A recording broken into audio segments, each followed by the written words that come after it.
India has reportedly told Canada to withdraw 41 diplomats by the 10th of October. New Delhi has warned that it may revoke the diplomatic immunity of the people asked to leave if they remain in the country after the deadline. Ties between India and Canada have been strained since last month. This was after Canada accused India of being involved in the killing of pro-Khalistan leader Hardeep Singh Nijjar. European Union foreign ministers convened a meeting in Ukraine's capital Kiev on Monday. This was their first ever meeting outside the bloc. They were there to show their support for Ukraine after the US Congress left military aid to Ukraine out of its recent spending bill. The EU foreign ministers meeting also follows the win of a pro-Russian candidate in Slovakia's parliamentary election. Meanwhile, the EU's foreign policy chief, Josep Borrell, proposed a new $5.2 billion aid package for Ukraine. Separately, Ukrainian President Volodymyr Zelensky met delegations from the EU and Italy after the foreign ministers' meet. He met with Borrell during the EU foreign policy chief's third day in Ukraine. Zelensky also welcomed Italian Foreign Minister Antonio Tajani. Mexican President Andrés Manuel López Obrador has criticized America's military aid to Ukraine. He has called it, quote-unquote, irrational. Obrador has urged the US to devote more resources to helping Latin American countries instead. He has long called on Washington to allocate funds for development in Central America and the Caribbean. Obrador believes this will help ease migratory pressures. Mexicans took to the street on Monday to mark the 55th anniversary of a student massacre. Protesters attacked a security barricade erected outside the country's presidential residence. They demanded that justice finally be done for the people who were killed. In 1968, security forces stormed a leftist student rally. Officials say it resulted in the deaths of 30 to 40 people. However, right activists say as many as 300 were killed.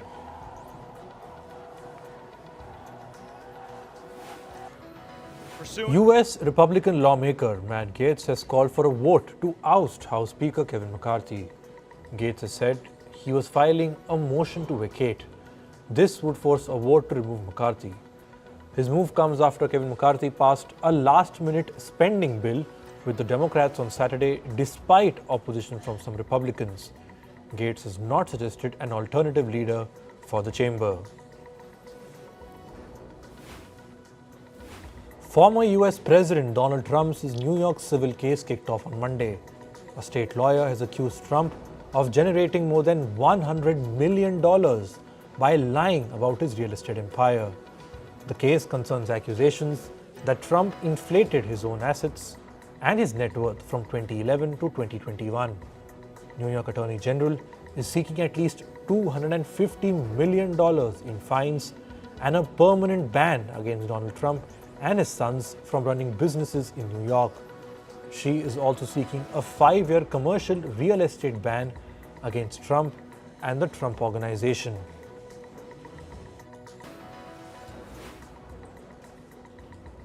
Turkish counterterrorism police have detained nearly 90 people over their alleged links to Kurdish militants. 466 operations have been carried out against the intelligence units of the outlawed Kurdistan Workers' Party. The operations were spread over more than 16 provinces. The arrests come after 2 people carried out a bomb attack in front of the Turkish Interior Ministry buildings in Ankara on Sunday. Armenia has urged the European Union to sanction Azerbaijan for its military operation in the Nagorno-Karabakh region. Armenia's envoy to the EU has said that Baku could soon attack Armenia itself unless the West takes firm action. He has also asked the West to deliver security assistance to Armenia. Last month, Azerbaijan took control of the contested Nagorno-Karabakh region in a military operation.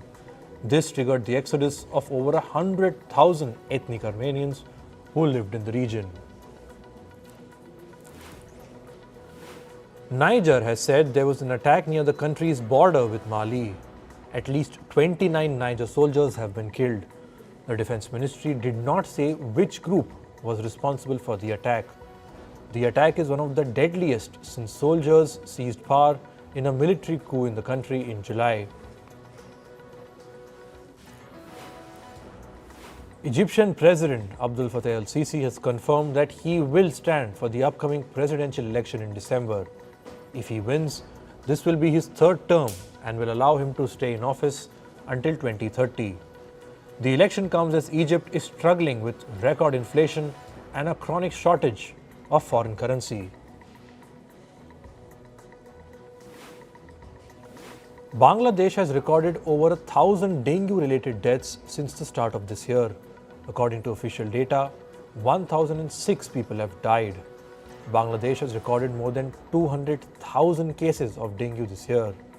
This marks the country's worst outbreak of the disease on record. There is no vaccine that specifically treats dengue, which is a prevalent disease in South Asia. In climate news, over 2,000 households in Thailand's Sukhothai were affected by flooding. This happened after embankments along the Yom River burst due to heavy rain in Thailand's northern region. Sukhothai residents said this flood was the worst they have experienced. Water levels have gone up significantly in the river this year. Thailand's Prime Minister Srettha Thavisin ordered state agencies to pay special attention to areas affected by the overflow.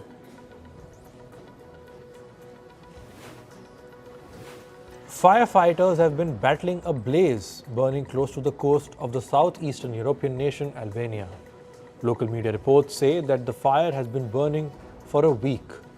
Albania's defense ministry has said that Greece has helped by sending 2 firefighting planes.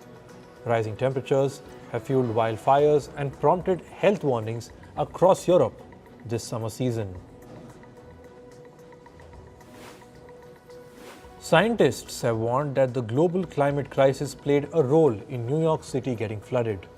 The city was inundated after it received a month's worth of rain within just few hours on Friday. A new study has revealed that Friday's storm was 10 to 20% wetter than it would have been in the previous century. Scientists have expressed concern over how well New York City is prepared for severe climate shocks. The new chair of the UN's Intergovernmental Panel on Climate Change has warned that slow measures to reach net zero emissions by 2050 will worsen the climate crisis. Climate health is likely to deteriorate with slow action even if we reach the goal on time. IPCC scientists have highlighted that a window of an opportunity to secure a livable and sustainable future is rapidly closing. Climate leaders from across the world gathered in Spain ahead of this year's climate summit, which is the COP28. The COP28 will be held in the UAE next month. Spain's energy minister has warned that COP28 climate summit will be challenging.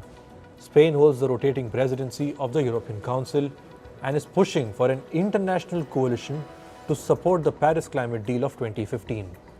The deal aims to limit global warming to 1.5 degrees Celsius above pre-industrial levels. The UAE's energy minister has said that fuel prices that consumers pay at the pump will be driven by a willingness to keep investing in fossil fuels. The statement comes as oil industry leaders reiterated the need for ongoing investment to facilitate the green transition. Fossil fuels like coal, oil and gas are by far the largest contributor to global climate change. They account for over 75% of global greenhouse gas emissions.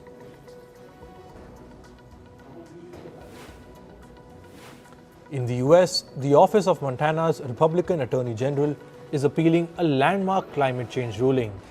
The case says that state agencies are not doing enough to protect 16 plaintiffs from harm caused by climate change. The appeal was filed in August this year. It said that the Montana Environmental Policy Act violates the plaintiffs' state constitutional right to a clean environment. The 1971 law requires the state to consider the potential impact of proposed projects. The nominee to be the next European Union head of climate change policy, Wopke Hoekstra, has revealed his plan if he gets the role. He said he would ensure that the bloc commits to slashing its greenhouse gas emissions by at least 90% by 2040. Hoekstra is a former Dutch foreign minister. The EU's climate advisors say that its greenhouse gas emissions need to be slashed by 95% by 2040. However, representatives from several industries say that the goal is unrealistic.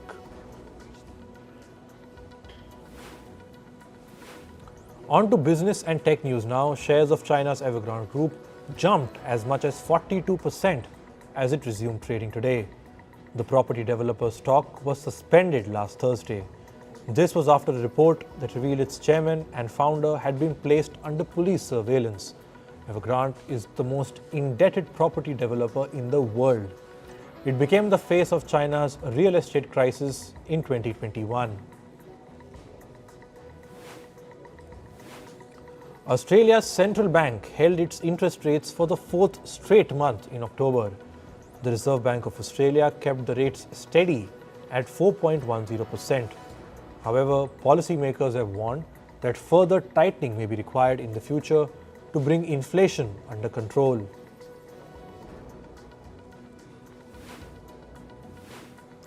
Co-working firm WeWork has skipped interest payments on 5 of its bonds. It has withheld payments to the tune of $95 million. The company now has a 30-day grace period before the non-payments are considered a default. Earlier this year, WeWork raised doubt over its ability to continue operations. The company has been in turmoil ever since its plans to go public imploded in 2019. Automakers General Motors and Ford have said they are laying off another 500 workers at 4 US plants.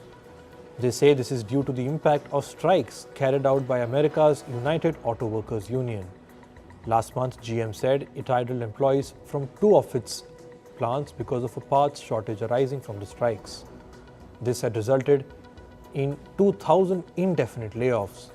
Meanwhile, Ford had laid off 600 workers and Stellantis sacked 370 employees. World's largest crypto exchange, Coinbase, has won a key license in Singapore. This will allow it to operate in one of Asia's biggest crypto hubs. The license was offered by Singapore's central bank. It will allow Coinbase to offer digital payment token services to individuals and institutions in the country.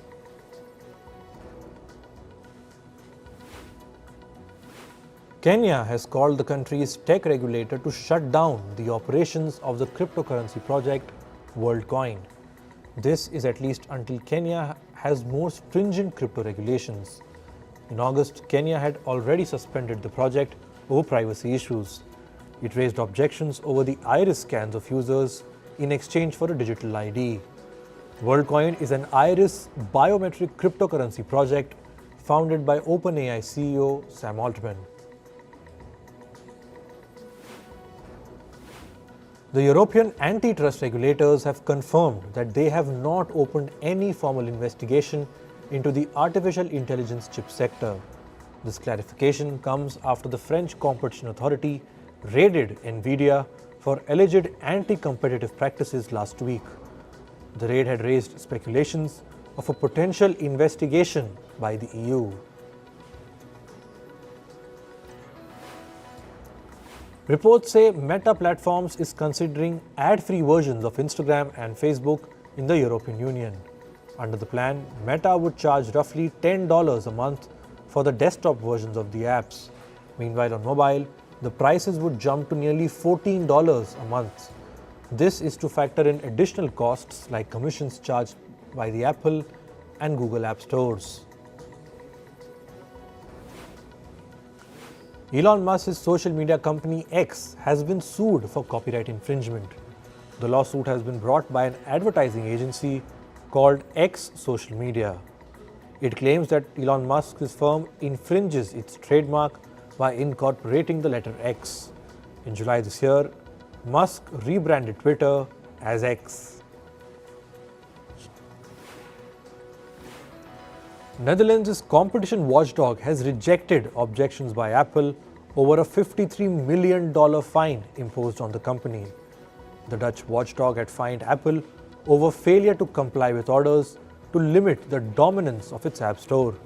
It had asked the company to allow app developers to use third-party payment processors. App developers had demanded an alternative payment method to avoid paying Apple a commission.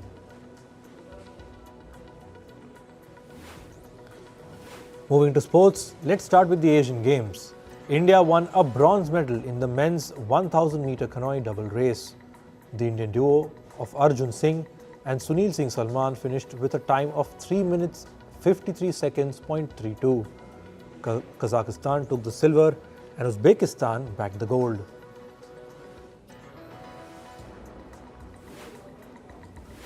India beat Nepal by 23 runs in the men's T20 cricket tournament at the Asian Games. India smashed 202 runs in their 20 overs. 21-year-old Yashasvi Jaiswal smashed a century in just 49 deliveries. He has now become the youngest Indian batter to register 100 at a T20 international match. Nepal ran out of deliveries during their chase with only one wicket in hand. India will now play in the semi-final on Friday.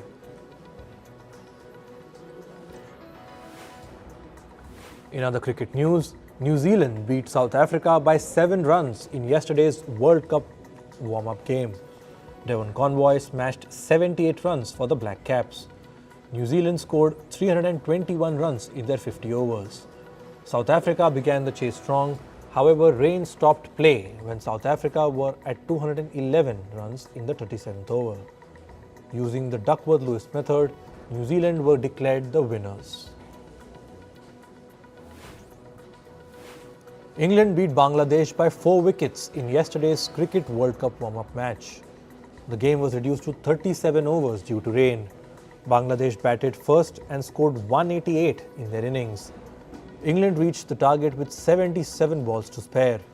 England have now played all their warm-up matches. They will play New Zealand on Thursday in their first match of the World Cup.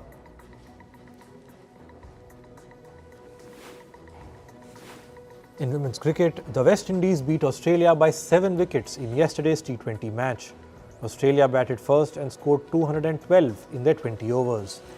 They set a new record for the highest T20 score in a women's international game. During their chase, the West Indies took to the crease in style. Captain Hayley Matthews scored 132 from 64 balls. The West Indies completed the highest women's T20 run chase with just 1 ball to spare. With the win, the West Indies have now tied the 3-match T20 series against Australia 1-1. In football, Chelsea beat Fulham FC 2-0 in last night's Premier League match. Mikhailo Mudryk scored in the 18th minute to give Chelsea the lead. Just a minute later, the Blues scored again with a strike from Armando Broja. This was just Chelsea's second win from their 7 matches this season.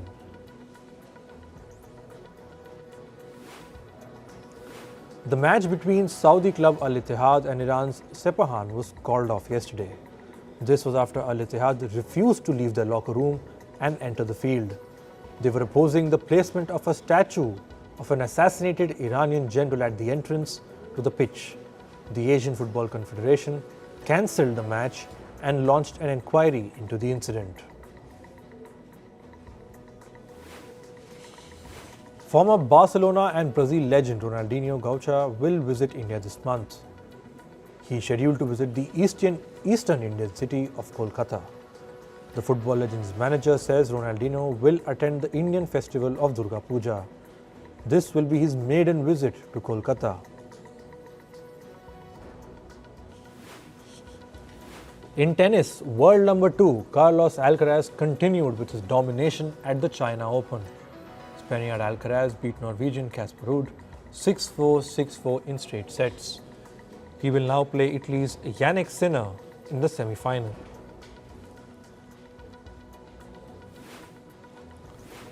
Formula One's governing body has given the initial approval to a new entrant.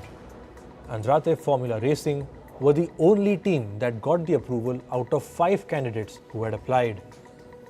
They had made a joint bid with US automobile maker Cadillac. However, the Andretti Cadillac team will undergo another screening by the rights holders of Formula One. They will be given a final approval if F1 rights holders assess that Andretti Formula Racing can add commercial value to the championship. In entertainment news, after Netflix, Disney Plus will start cracking down on password sharing soon. Disney Plus is planning to go the Netflix route. It is likely to identify households and cut access to anyone who is an outsider. However, Disney Plus has plans to offer new options for account sharing outside the primary user's household. Earlier this year, Disney CEO Bob Iger announced that the company is working on a strategy to monetize streaming account freeloaders. Talk shows have made a comeback and their hosts Stephen Colbert, Jimmy Kimmel, Seth Meyers and Jimmy Fallon are celebrating. Bill Maher and John Oliver have returned with their shows as well. The talk show hosts delivered opening monologues and spoke about the deal that ended Hollywood writers' strike and thanked their audiences for being patient during the protest. Veteran actor Tom Hanks has warned his fans about an advertisement that has used an AI version of him. The ad is about a dental plan. The actor took to Instagram and said that he has nothing to do with the promotional campaign video. Tom Hanks has previously spoken out about the usage of artificial intelligence and deepfake technology. He said, and I quote, "This is certainly an artistic challenge, but it is also a legal one."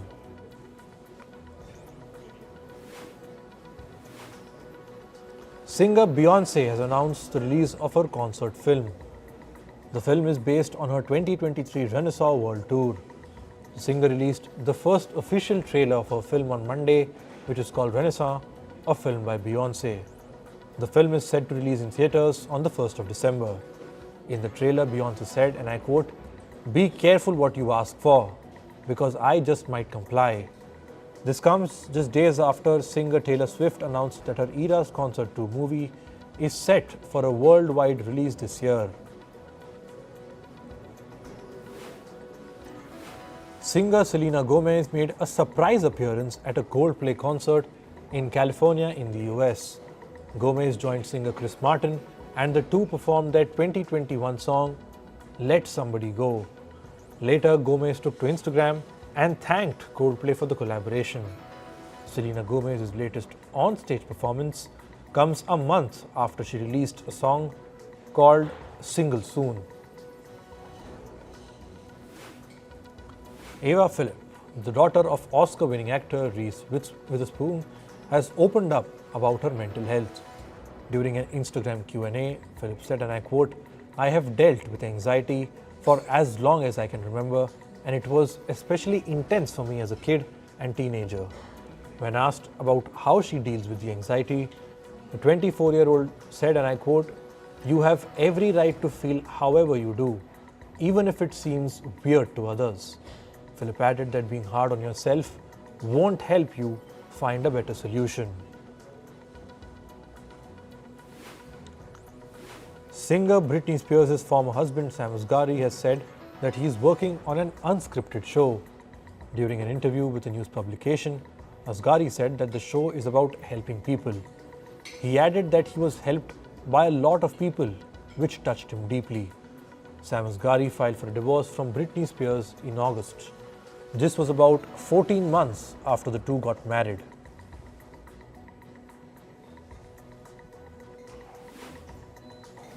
Controversies are piling up for comedian Russell Brand. He is facing a second police investigation in the UK over allegations of sexual misconduct. A woman has accused Brand of being a sexual predator. This comes weeks after several women accused the comedian of sexual assault. Russell Brand has denied all allegations. Comedian Pete Davidson is in trouble yet again. He got into an accident after he departed from his stand-up comedy show in Los Angeles in the US. Davidson had hosted an after-party following his performance. As he left the venue, he was seen scraping his car against a wall. In July this year, Pete Davidson entered an 18-month program following a charge of reckless driving. The reason behind the death of Dancing with the Stars judge Len Goodman has been revealed. Goodman died after prostate cancer spread to his bones. He died in April this year, just 3 days before his 79th birthday. Goodman was secretly treated for prostate cancer in the year 2009. The diagnosis was kept away from the media. However, the cancer later returned and became the reason behind Goodman's death.